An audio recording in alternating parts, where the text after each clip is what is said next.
Thank you. Thanks for your time, everyone, today. I'm here to talk about the Center for the Enterprise of Science. And before I get into it, or actually let Prof. Dodds talk about the center, I'd like to tell you a little story, also involving a student, me. I'm class of 2006. There's a photo of me on one of the couches in South Dorm. After Harvey Mudd, I went to the University of Minnesota, where I thought I wanted to be a professor and was on a PhD track to get a chemical engineering degree. But another alum who was at Stanford at the time convinced me that starting a company would be way more fun. And so me and Jim Castellez, also class of '06, we rounded up some other Mudders and we built an electric car, actually, and we built one of the first electric truck companies in 2008. A few years into that, I had the opportunity to join Lucid Motors, where I was an early, I think, employee number 12, and scaled that company to what it is. You know, maybe it was like 300 or 400 people when I left, but I was in charge of battery systems there. A few years into that, I decided that I wanted to move back to Los Angeles and join, back then in 2014, SpaceX was an uncertain, it was a very, very risky company to join. I think we had blown up 3 rockets before, and I was like, I love risk, and I think that's something I learned at Harvey Mudd. And so I joined, and I remember being part of some incredible programs there from 2014 to 2019. I designed the battery systems for the rocket, the spaceship, and Starlink. I think I have the most kilowatt hours in space. My fun fact is my name is etched on that car that we sent out into space as well. Though in 2019, the entrepreneurial itch came back to me. I left SpaceX and decided to get into something I really, really love, which is food.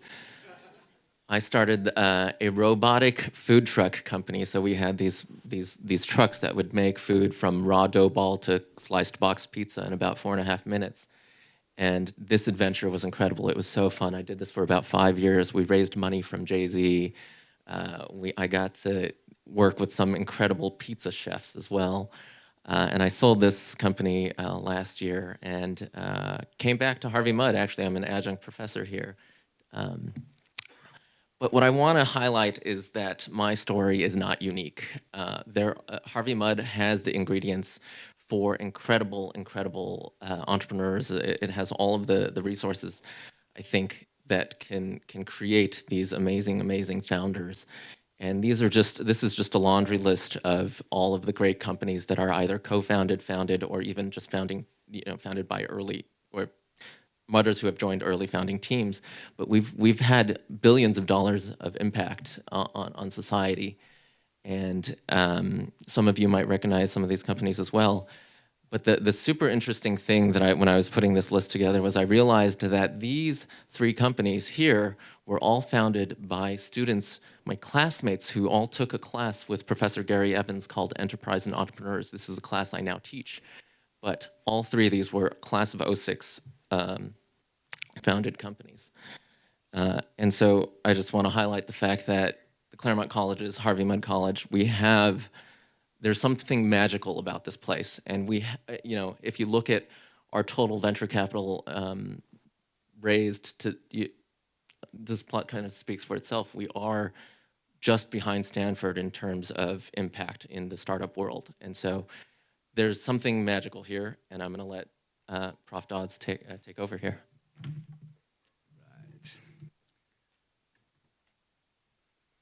Right. Thank you, Benson. So, what's in the box? What does the enterprise of science look like?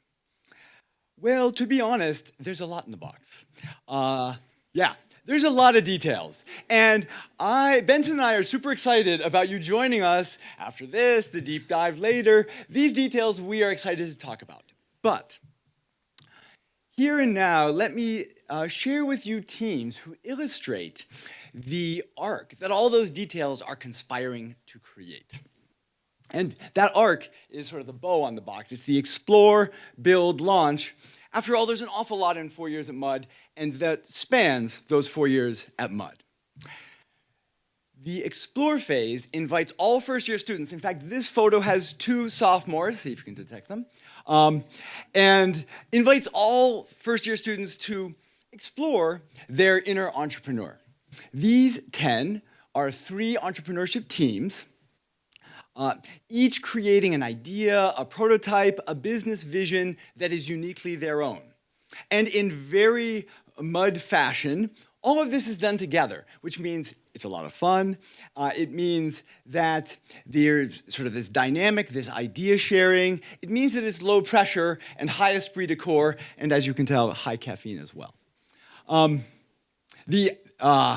think the deep dive, I think the businesses represented there are motivation, food, and dating. I want to tell you about the dating one. So sophomores and juniors engage with the build facets of the program. For Mudd, with its amazing makerspace and engineering shops and all of the student-wide support for all of its resources, that universality, the build phase is particularly compelling. This is Marika and Sarah about to run their very first demo. And in fact, let Rohan share his thoughts about their wearable Peltier junction thermoelectric cooling elements. Okay, Rohan, take it away. The cool side of it. Do I just touch it? Or? Yeah, go ahead. Okay. Oh wow, that's so much cooler than I thought it was going to be. That's so That, fascinating. we just turned it on, and it cools down over a couple minutes. Yeah. So it'll get colder than that. Okay. To quote, "Oh wow, that's so much cooler than I thought." That's the build phase. That's the build phase. The third phase, juniors and seniors, is launch. This is Al Spencer Amondi, 1 year ago celebrating the build phase, and 1 week ago underneath celebrating launch. And this story, Moneylink, and the remarkable story of how it was Al Spencer got more work done that one day last summer when GPT wasn't working than any other day. Those stories, and in fact, all these stories, and all the others, emerge from this arc of explore, build, launch, spread out over the 4 years of Mudd. But I want to conclude with the bigger picture. In fact, with this bigger picture. Big picture, I'm not an entrepreneur, but I'm going off script here. I want to really thank President Nemhard, who pointed out, I'm not an entrepreneur, but I have found myself loving being an educator of entrepreneurs. Big picture, Harvey Mudd's not an incubator, but Harvey Mudd, as Benson spoke to, has been a remarkable college, it's right there in the big picture, for building those identities of technical co-founders.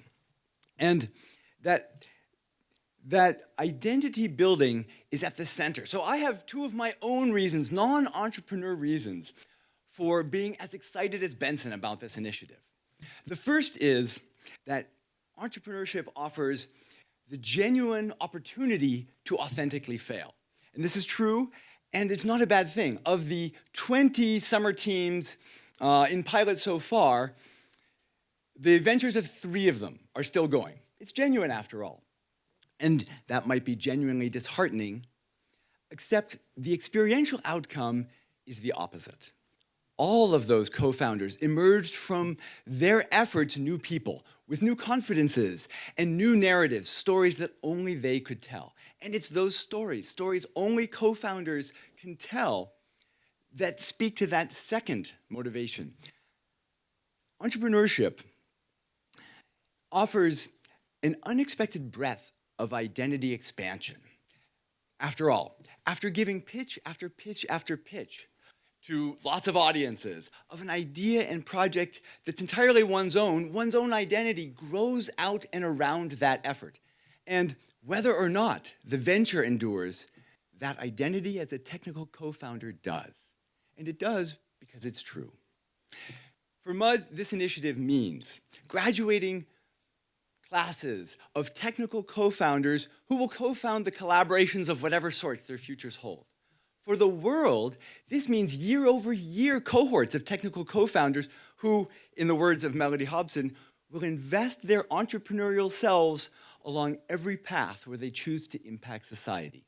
And for Mudders, the most important group, through the eyes of the enterprise of science, all Mudders will have seen their own inner technical co-founder, even in the breach, and will have been seen for the technical co-founders they are. And whether they build businesses or academic careers or pursue professional research paths or something totally different, I can't wait to cheer them on. We can't wait to cheer them on.